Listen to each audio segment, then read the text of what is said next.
ची समस्या अजिबात नाही. तुमच्या प्रभागामध्ये दारूची समस्या आहे का? म्हणजे व्यसनाधीनता वाढली आहे का? व्यसनाधीनता तर वाढली आहे.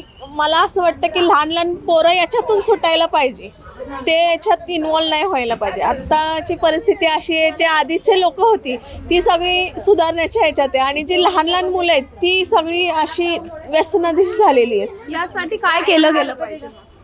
त्यांना व्यवस्थित एक स्पीच दिली पाहिजे बसून, की सांगितलं पाहिजे की तुमचं भविष्य आहे पुढं जाऊन, तर तुम्ही नाही प्यायला पाहिजे, व्यवस्थित राहावा, असं कोणीतरी सांगणारं पाहिजे.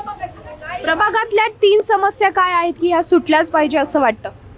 एक तर व्यसन सुटलं पाहिजे लहान मुलांचं. दुसरं म्हणजे आता जे हे रस्ते आहेत आमच्या इथले, गल्ल्या गल्ल्या असे छोटे छोटे रस्ते आहेत, तिथं खड्डे वगैरे नाही पडले पाहिजे, व्यवस्थित ते राहिले पाहिजे. गाड्या कशा पाहिजेत अशा इथनं जातात, लहान मुलं खेळतात. आत्ता मध्येच एक इथनं असं गोळीतनं एक लहान मुलगा पळत आला आणि तिकडनं एक 2 व्हीलरवाला मुलगा येऊन त्याला उडवून गेला. असं नाही व्हायला पाहिजे. असे खूप मुलं म्हणजे पडलेली.